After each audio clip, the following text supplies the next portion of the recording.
Bonjour et bienvenue dans 6 minutes chrono, le rendez-vous quotidien de Lyon Capitale. Nous recevons aujourd'hui Franck Barato. Bonjour. Bonjour. Merci d'avoir accepté notre invitation. Avec plaisir. Alors, vous êtes le coordinateur de l'exposition Demain c'est mieux, point d'exclamation, parce que ça sera vraiment mieux, au sein du festival Yggdrasil qui se tient à Lyon le week-end du 12-13 février. Première question quand même préliminaire, Yggdrasil. C'est un nom un peu étonnant. C'est un nom qui s'écrit comme il s'éternue, effectivement. C'est un nom un peu atypique. En fait, c'est un nom qui vient de la mythologie celtique à l'origine. Okay. Yggdrasil, dans la mythologie celtique, c'est l'arbre monde qui porte donc tous les univers possibles. En fait, ça symbolise effectivement notre festival, qui est un festival qui, à la base, est consacré au monde de l'imaginaire. C'est ça, monde de l'imaginaire. Que les gens donc, viennent découvrir en fait sur place le plus possible de choses sur des mondes alors, qui vont d'un petit sorcier à lunettes très connu jusqu'à des mondes médiévaux, en passant par la science-fiction. Et à chaque fois, donc, de la façon la plus diverse. Le festival Yggdrasil, c'est ça, c'est le festival du monde des imaginaires. Absolument. Et au sein, alors on en vient à votre actualité, et au sein de ce festival, il y a l'exposition immersive Demain c'est mieux. Demain c'est mieux, c'est quoi le concept ? Alors, à la base, c'est parti en fait un peu d'un refus, paradoxalement. C'est parti du refus de la science frisson, comme on l'appelle entre nous. Comme je vous le disais, donc, le festival est très vaste à la base, ça fait 14 000 m², c'est gigantesque. Eurexpo. Oui, voilà, Eurexpo. Il y a donc des auteurs de science-fiction qui sont présents chaque année, qui sont censés être un peu les gens qui nous prédisent le futur. Oui. Et ces gens-là sont devenus, ces dernières années, vous l'avez vu comme moi, furieusement dépressifs. C'est les machines prennent le contrôle, c'est des épidémies, on nous prédit. Les zombies partout. Les zombies ont mangé tout le monde, donc c'est plus très grave que les machines aient pris le contrôle. D'une façon générale, on a voulu répondre à ça de façon différente en retournant voir les vrais centres de recherche, donc les vrais scientifiques, pour renouer avec la science-fiction et leur dire venez nous raconter s'il vous plaît. Parce que la science-fiction, l'objet même pour vous de la science-fiction, c'est quoi au départ ? À la base, la science-fiction, quand vous voyez des gens comme Jules Verne, c'était vraiment justement de prendre des bases scientifiques et de les extrapoler. C'est-à-dire de dire où est-ce que ça pourrait nous emmener. Et finalement, c'est ça le vrai intérêt de la science-fiction. C'est pas d'être technique, c'est d'être une promesse, c'est-à-dire de dire comment ça va changer votre vie finalement. Il y a aussi, derrière, il y a l'idée de donner envie finalement. Exactement. Quand Jules Verne vous promettait le futur, c'était des fois un peu gadget, mais ça donnait furieusement envie d'y être. Donc voilà ce constat, donc c'est la science-fiction, la science frisson, ce que vous disiez, enfin fission. Donc demain, donc c'est un festival qui donne envie. Concrètement, qu'est-ce qu'on va y voir ?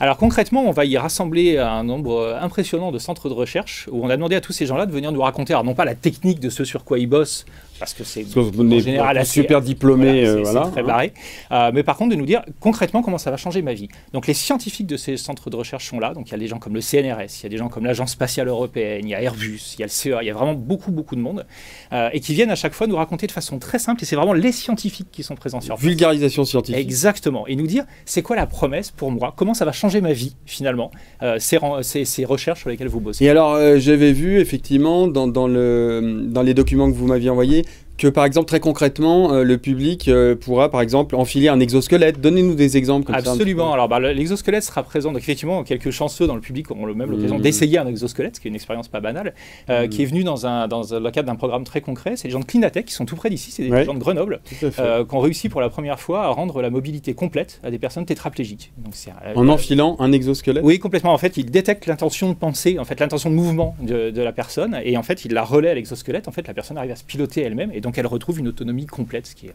une révolution pour des gens. Donc l'exosquelette, qu'est-ce qu'on pourra...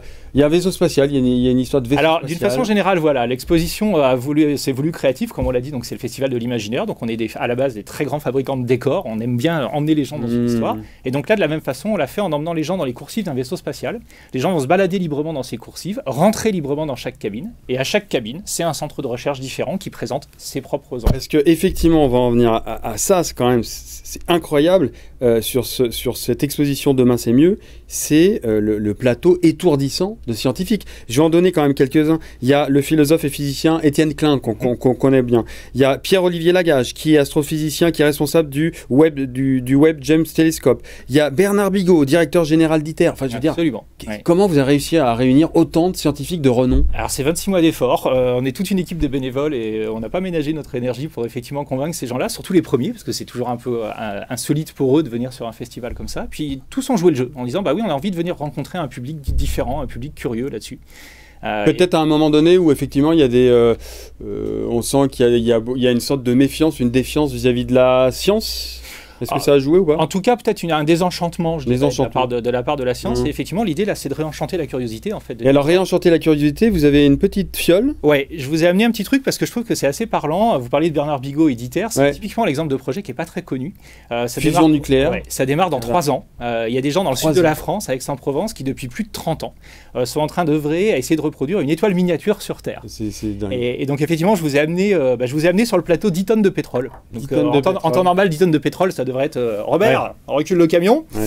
Là, en l'occurrence, 10 tonnes de pétrole avec la fusion. Faites-nous voir la fiole. C'est l'équivalent. Donc là, il y a 10 tonnes de pétrole. Vous avez, si vous remplissez ça d'hydrogène à la pression habituelle, où vous avez l'hydrogène dans une voiture à hydrogène, par exemple, vous avez 1 gramme d'hydrogène dans un petit flacon comme ça, vous avez l'équivalent de 10 tonnes de pétrole en énergie. Alors, le temps passe très vite. En tout cas, ces 10 tonnes de pétrole, c'est quand même assez ahurissant. Moi, vraiment, Lyon Capital, on vous donne rendez-vous sur ce festival Yggdrasil et notamment cette exposition de 100% immersive. Demain, c'est mieux, point d'exclamation, parce que ça sera vraiment mieux. De rendez-vous à Eurexpo les 12 et 13 février. Ça va être passionnant. Entrée tout public, 8 à 12 euros. Voilà, on vous donne rendez-vous là-bas. Et en tout cas, cette émission est à retrouver sur www.lyoncapital.fr. À très bientôt. Merci Franck Barato d'être venu. Avec plaisir. Merci beaucoup. Au revoir.